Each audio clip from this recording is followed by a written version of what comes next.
Hi, welcome to a brand new vlog. I'm sorry, this probably isn't the best angle. It is the 7th of August. As you guys will have seen at the beginning of this vlog, I did go to Barnes & Noble after my doctor's appointment, not because my doctor wanted me to pick up any books in particular. I just was already out and decided I was going to Barnes & Noble. So I spent probably way too much, but I thought we would go ahead and do a book haul and show you guys what I got.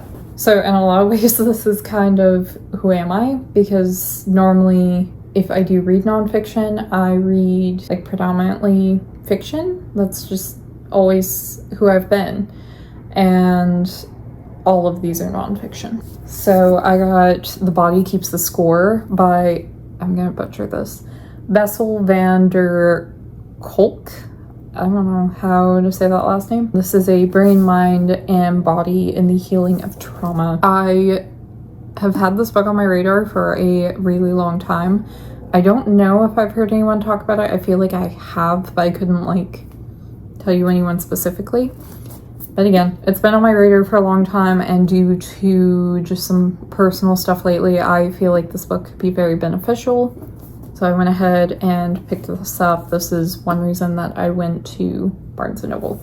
And then I picked up The Highly Sensitive Person, How to Thrive When the World Overwhelms You, Elaine and Aaron, PhD. Another one that I have like kind of heard about this book, less so than the one before it, but I do have basically this book, but for relationships by this author on my Audible.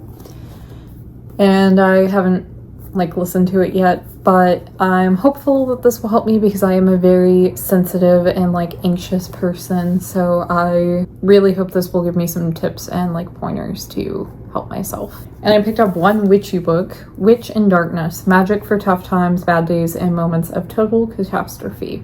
Kellyanne Maddox. I've never seen or heard of this book, but flipping through it, it seems like it could be very perfect for me. This cover is amazing.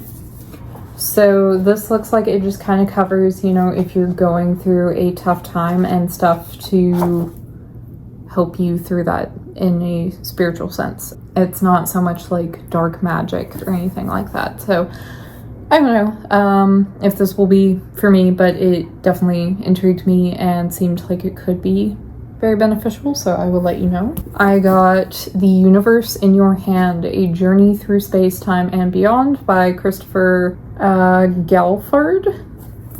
So flipping through this book, I am interested in learning kind of anything, honestly, but definitely more like about the Earth and like space and our waterways and history as well, of course, but like global warming, that type of stuff. And this, I feel like anyone could understand. It talks about like everything. So the moon, a silent boom, which I'm assuming is like the Big Bang.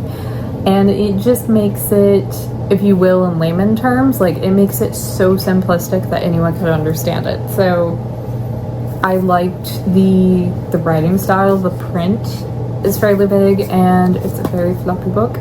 I think this will help me understand some sciencey stuff. And then I got Getting Past Your Past, Take Control of Your Life with Self-Help Techniques from EMDR Therapy by Francine Shapiro, PhD. I'm hoping I won't butcher any of these names, but more self-help, but like an actual self-help and not just the same kind of garbage that I feel like everyone writes about. These are ones that like are more, I mean, the other ones fit issues that I have as well, so that's why I pick them up. But I feel like these are going to be more beneficial because they are legit, like scientifically proven things. And my doctor and I were actually talking about EMDR, so I feel like these books can be very beneficial, and I really hope that they are, because it would be really great to find some self-help books that are actually helpful for once, and I don't feel like I'm just wasting my money because they're like common sense. And the last one, which I mean, some of these I wasn't looking for. I browsed for like a good 2 hours because sometimes the way that things are organized is confusing to me. And I feel like books should be in one area and they're not. And I kind of feel like some of the non-fiction's over here and some of the non-fiction's over here. It's confusing how they've done Barnes & Noble now. Anyway, I was not looking for this book. I didn't even realize that this was a book. I just saw it there and decided to pick it up. So it is Food Inc. 2, Inside the Quest for a Better Future for Food, edited by Carl Wepper. Back for Seconds. This is like a sequel. I didn't even realize that there was a first book. I knew of the movie. I think I've seen bits and pieces. I actually went ahead and purchased a digital copy of the first movie, and it is something that I've been needing to sit down and actually watch, but there is a second one as well for this book, so I didn't even know that. Anyway, being vegan and everything, and the just being passionate about how the animals are treated in general, but especially in this environment in the food industry. It's horrific. I know this is going to be difficult for me to read, but it is a very important topic, and after reading Ed Winter's Vegan Propaganda, I am slowly but surely trying to find more books to further my knowledge and not just like just read his book and be done with it, you know. Hi, future editing Hannah. Sorry to interrupt, but I don't know. Watching this clip, I feel like I need to add a little bit. Air conditioning kicked on right on point. I swear it waits till I start recording to do so. I don't know exactly where I was gonna go with it, but basically, as hard as it is to read or watch that kind of content, such as Food Inc., it is very important, both on so many levels, at least for me. Both the, like I said, the food aspect for like the animal wise, but then the ecological way of like how we're destroying the earth. And I know that's not the only way that we're destroying the earth, but then there's the spiritual, like there's so many layers to it for me that it's a very important topic. But also, just like with so many other things, we tend to numb ourselves, turn a blind eye, and not want to know what's going on behind the scenes just because we know how disturbing it is. And that's not how I want to live my life. Now, it doesn't mean that I want to know every single thing, because some of it is extremely traumatizing. I'm just talking in general, not just the animal thing, but I would literally be scarred if I knew some of the things that go on, and like I do to a degree. But at the same time, like, we need to know this stuff. We can't keep turning a blind eye to it. Both I don't know, serial killers and stuff, for the people that are prudes about that and act like, I don't know. I mean, sometimes people do have a weird fascination with it, but sometimes, like, it's a valid thing to learn about. I don't know, just my personal input. I felt like this needed to be added. Maybe it doesn't. I just feel like too many people are turning blind eyes to stuff, and then they act like vegans and such are weird because we don't follow the norm, but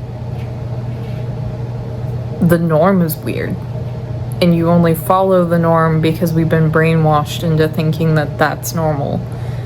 And because you don't actually know what's going on behind the scenes. You don't realize what's happening to these animals and how they're being treated and how we're being lied to, that we survive just fine without meat. We don't need to put these animals through that. We don't need to uselessly kill these animals and take their life from them, and take an animal, you know, away from its baby, or the baby away from its mother before it's even had a chance to live. How are we okay with this?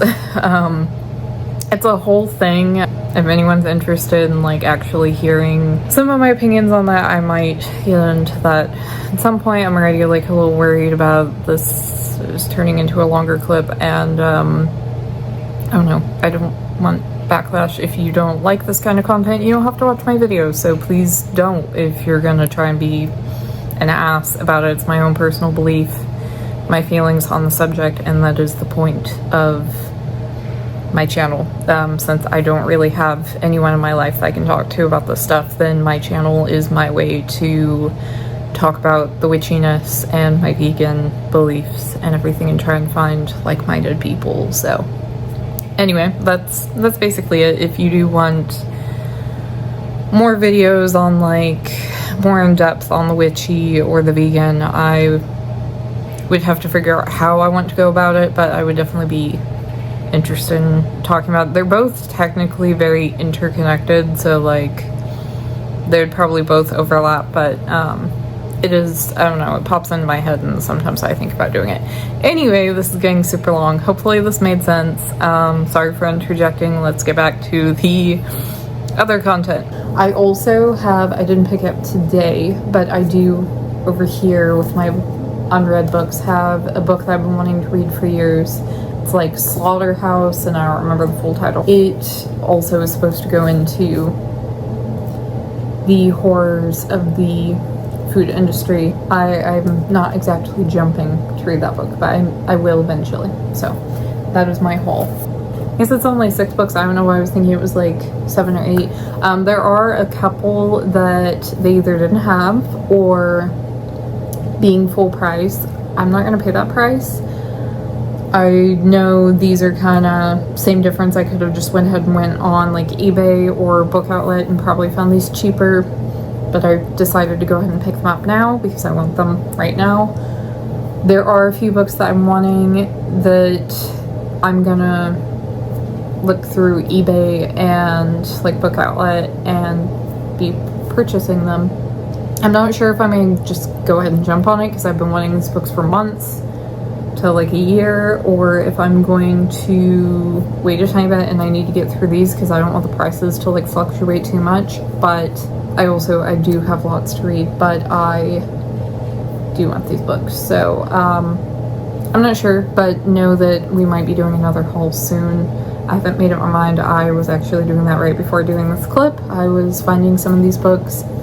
I've been home for a while, but I came home, I ate, and I've been watching some YouTube stuff and doing some research, so I will update you guys later. Hi, future editing Hannah here again. So I never filmed any intro to the clips that you're about to see, and maybe they don't need explaining, but I kind of feel that they do. My boyfriend and I decided to go down to Branson for the day. The Hollywood Wax Museum, which you will see first, is actually something I saw on another YouTube channel. I knew of it, but I've never been. So we decided to go check that out, and there's some other activities that you can do right there if you paid for a more like all-in-one kind of ticket. So we did do a few things. I think I only recorded the Wax Museum though. So you're gonna see that first, and then we went and got food, and we decided to go to the Titanic Museum as well. I've been, he hasn't, so we went and did that as well. And maybe no one will care, I don't know. I thought it would be cool to show that for anyone that doesn't live near the Branson, Missouri area, or anyone that's like Titanic nerd like I am. Maybe you'll find it interesting. It also kind of incorporates some of the stuff that I'm passionate about. I love my horror movies, and you'll see a lot of mostly the horror wax figures. And then we jump into Titanic, which I've been super passionate about since I was like 13 years old and first saw the movie. But also at the Wax Museum you see Jack as well. 2 Jacks actually, Jack Sparrow and Jack Dawson, so I thought it was funny. Anyway, enjoy the following clips.